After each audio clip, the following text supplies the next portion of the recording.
한국대학교 학식이 맛없다는 이야기를 했던 분들은 사실 제보를 많이 했는데 제가 확인해 본 결과 근거 없음으로 판명되었습니다. 제가 큰 당의 대표를 맡기 때문에.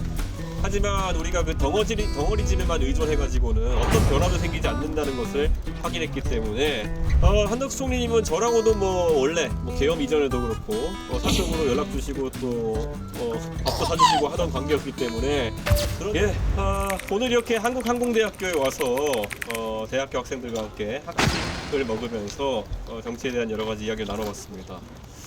어떤 것보다 맛있는데요. 항공대학교 학식이 맛없다는 이야기를 했던 분들은 사실 제보를 많이 했는데 제가 확인해 본 결과 근거 없음으로 판명되었습니다. 근데 무엇보다도 이 이공계열 학생들이 많고 무엇보다도 최첨단을 달리는 우주항공 분야에 대한 그런 기대를 많이 갖고 지금 공부하는 학생들이기 때문에 특히 국회 가방위원인 제가 또 답할 수 있는 것도 많고 그리고 또 즉석에서 제안 들은 것도 정책화할 수 있는 것도 많고 그래서 참 좋았습니다.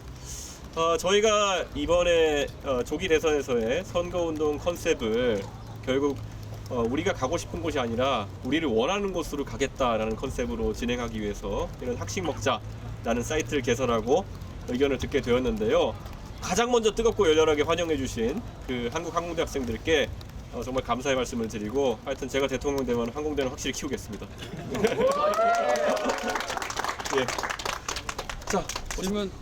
혹시 학생들이랑 어떤 내용 중점으로 이야기하셨는지? 굉장히 구체적인 이야기가 많았고요. 특히 우주항공 산업에 대해 가지고 어떻게 발전시킬지에 대한 저의 계획 같은 것을 많이 물었고, 저는 우주항공 분야에 있어가지고 지금 여러 분야가 있지만 특히 로켓이나 발사체 분야 같은 경우에는 지난 정부 시절부터 굉장히 투자가 많이 되는 부분이고 앞으로도 성장 가능성이 있다라는 취지의 말씀을 드렸고, 그리고 저는 어제도 제가 외신기자클럽에서도 그런 내용을 좀 이야기했는데 앞으로는 항공우주 관련해서도 국제 간의 협력 같은 것이 중요할 것이라는 이야기를 했습니다. 그래서 미국에도 나사와 스페이스X 이런 여러 주체가 민간과 관해서 우주 개발을 진행하는 것처럼 유럽에는 또 ESA 같은 국가 간 연합체로서 개발이 진행되고 있고, 저는 아시아 지역에서도 한국이나 일본 그리고 여타 기술 발전이 뛰어난 국가들이 연합해가지고 이런 우주 항공 개발을 할 여지가 있지 않나 이런 생각입니다. 그래서 앞으로 저는 제가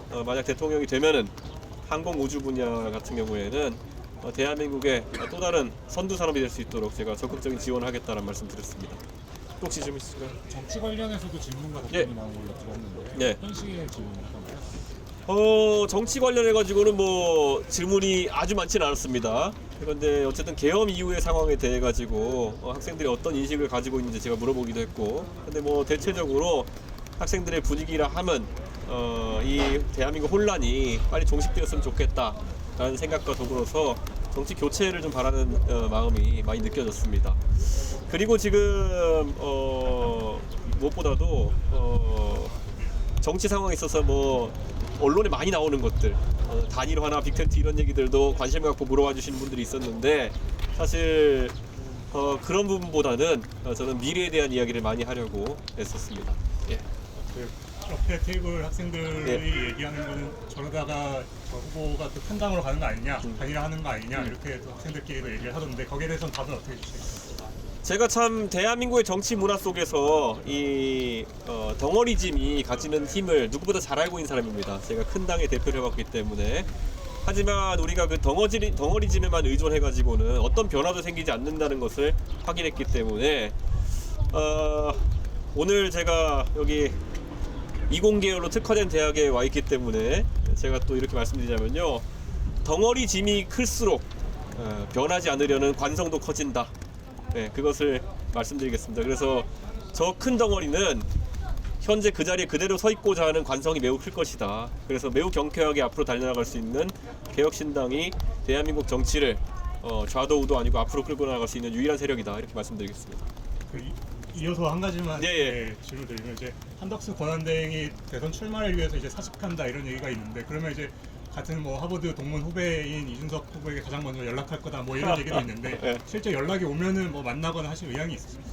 한덕수 총리님은 저랑도 원래 계엄 이전에도 그렇고 사적으로 연락 주시고 또 밥도 사주시고 하던 관계였기 때문에 그런 연락이 온다고 해서 제가 특별하게 받아들이진 않을 것 같습니다.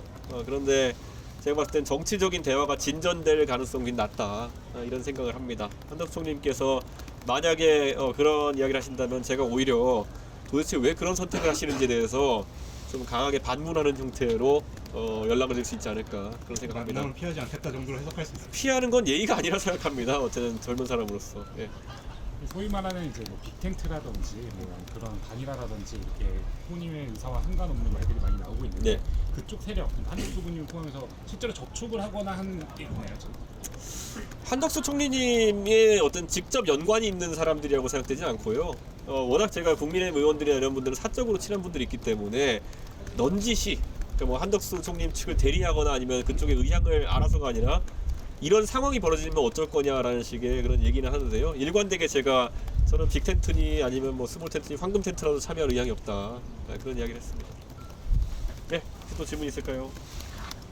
네, 그리고 저희가 다음 행선지로 저희가 지금 거론되고 있는 것이 상위권의 외국어대학교도 지금 있는 것 같고요. 한국외국어대학교도 있는 것 같고, 그리고 또 성균관대학교도 지금 올라와 있는 것으로 알고 있는데, 뭐 성균관대학교 같은 경우에는 거기도 캠퍼스가 수원과 지금 대학로로 이원화되어 있기 때문에 어디를 갈지 고민해가지고 이 행보는 저희가 적극적으로 이어나갈 수 있도록 하겠습니다. 지금 대한민국의 젊은 세대가 꿈꾸는 미래가 뭔지에 대해 가지고는 여의도를 벗어나서 정치인들이 고민해야 된다, 그런 생각하고 있습니다. 다른 주자들도 만약에 함께 하고 싶다면은 저희는 저희 플랫폼이나 아니면은 그런 것들 같이 개방해서 함께 할 의향이 있습니다. 그래서 뭐 사실 이런 이공계 이런 문제를 논의하고 이럴 때는 사실 어쩌면 저보다도 더 이런 부분에 관심이 많고 또 공부를 많이 하셔서 안철수 의원님 같은 분들도 함께 하셨으면 하는 그런 생각인데, 뭐 오늘 발표되는 국민의힘의 경선 결과에 따라 가지고 그것이 실현될 수도 있을지 모르겠습니다. 예, 감사합니다.